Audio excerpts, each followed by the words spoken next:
আসসালামু আলাইকুম, কেমন আছেন সবাই? আশা করি সবাই ভালো আছেন। আজকে দেখাবো জয়েন্ট ছবি করতে গেলে অনেক সময় পুরুষটা লম্বা বেশি থাকে এবং কি মহিলা যেটা সেটা কিন্তু লম্বা অনেক সময় কম থাকে বা শর্ট থাকে।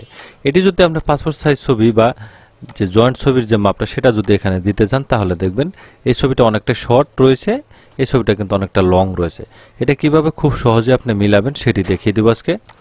প্রথমে এখান থেকে পেন টুল থেকে আপনি ছবিটাকে মার্ক করে নিতে পারেন। মার্ক করার জন্য পেন টুলে চলে যাবে, ওখান থেকে কিবোর্ডের পি বাটন প্রেস করে দিবেন, তাহলে দেখবেন এখানে পেন টুল চলে আসবে।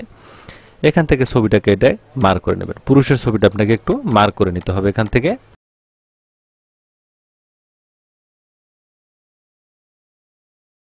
এভাবে একটু মার্ক করবেন পেন টুলের মাধ্যমে।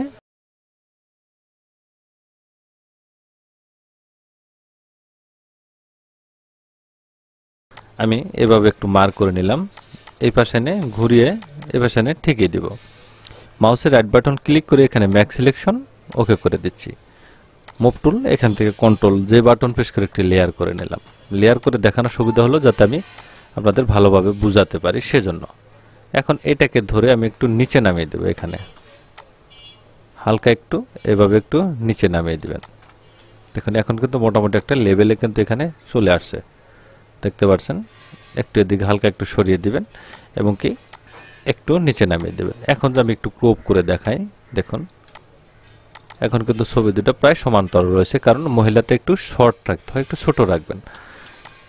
এটা করে দিলাম। নিচে লেয়ারে সিলেক্ট করা অবস্থায় এখানে ইরেজার টুলে চলে যাব। ইরেজার টুল এখান থেকে এই যে লেয়ারটা রয়েছে এই যে নিচে ব্যাকগ্রাউন্ডটা, এটা একটু রিমুভ করে দিচ্ছি। এখান থেকে রিমুভ করে দিলাম। এখন দুটি ছবিকে আপনার এক করে নিতে হবে এবং কি এখান থেকে আপনার যে ব্যাকগ্রাউন্ডটা এটাও কিন্তু আপনাকে চেঞ্জ করতে হবে। চেঞ্জ করার জন্য দুটি লেয়ার এক করব। প্রথমে কন্ট্রোল ই বাটন প্রেস করে control alter X button press করে দেব। এখান থেকে আমি একটু মার্ক করে নিচ্ছি। আপনি শুরু থেকে এটাকে মার্ক করে নিতে পারেন। একটু থার্ড ব্র্যাকেট চেপে এটাকে একটু ছোট বড় করে নেবেন ব্রাশটাকে। আমি এখান থেকে এইভাবে একটু মার্ক করে নেব। দেখুন আমি যেভাবে মার্ক করছি আপনারা 7-0 কাজ করলে এভাবে কিন্তু মার্ক আপনারা করে নিতে পারেন। আমি একটু ছোট করে নিচ্ছি ব্রাশ।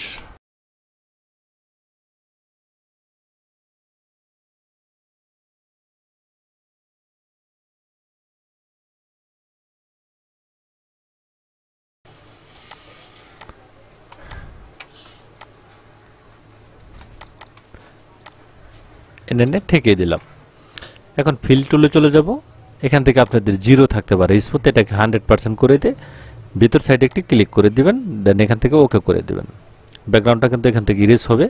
ক্যারেট অ্যাডজাস্টমেন্ট লেয়ার, এখানে সলিড কালার, একটি কালার আমি এখান থেকে দিয়ে দিচ্ছি, ওকে করে দিলাম।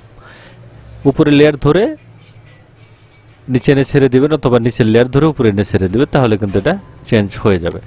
এখানে কিছুটা রয়েছে, এটাকে আপনি একটু ব্যানিশ করে দিতে হবে ইরেজার টুল দিয়ে। এখান থেকে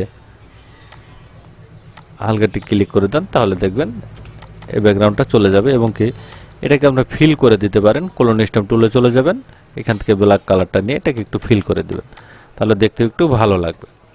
এখন আপনাকে ক্রপ টুলের মাধ্যমে ছবিটাকে আপনি আপনার সাইজ অনুযায়ী এটা ক্রপ করে নেবেন। দেখুন এটা ক্রপ করে নিলাম। আরেকটি টিপস আমি বলে দিচ্ছি এখানে, এটা যদি হাজব্যান্ড ওয়াইফ হয় সেক্ষেত্রে এই মডেলের ছবি রেখে দিবেন, এবং যদি বাপ বা মেয়ে হয় সেক্ষেত্রে বাপের ছবিটা এই পাশে রাখবেন এবং মেয়েরটা ডান বাম করে দিবেন, ঘুরিয়ে দিবেন। ভাই বোনের ক্ষেত্রটাও একই, শুধু স্বামী এবং স্ত্রীর এই সাইডটা এটা ঠিক রেখে দিবেন। আমি ছবিটাকে একটু ক্রপ করে দিলাম। দেখুন ক্রপ করে নিচ্ছি। এখন ছবিটাকে একটু স্মুথ করব। ফিল্টার এখানে ইমেজনমিক নয়েজ আর প্রফেশনাল থেকে একটু স্মুথ করে নিচ্ছি, হালকা ওকে করে দিলাম। এখন একটু ব্রাইটনেসটা বাড়াতে হবে। কন্ট্রোল এম বাটন প্রেস করে হালকা একটু ব্রাইটনেসটা বাড়িয়ে দিলাম। এভাবে খুব সহজে আপনি একটি পাসপোর্ট সাইজ ছবিতে রূপান্তরিত করতে পারেন। অনেকেই বলেছিলেন ভিডিওটি করার জন্য যে ছোট বড় সাইজ থাকলে সেটা আমরা কিভাবে মিলাবো, সেজন্য ভিডিওটি করা। ভিডিওটি সম্পূর্ণ দেখার জন্য অসংখ্য ধন্যবাদ সবাইকে। ভালো থাকবেন, সুস্থ থাকবেন। আল্লাহ হাফেজ।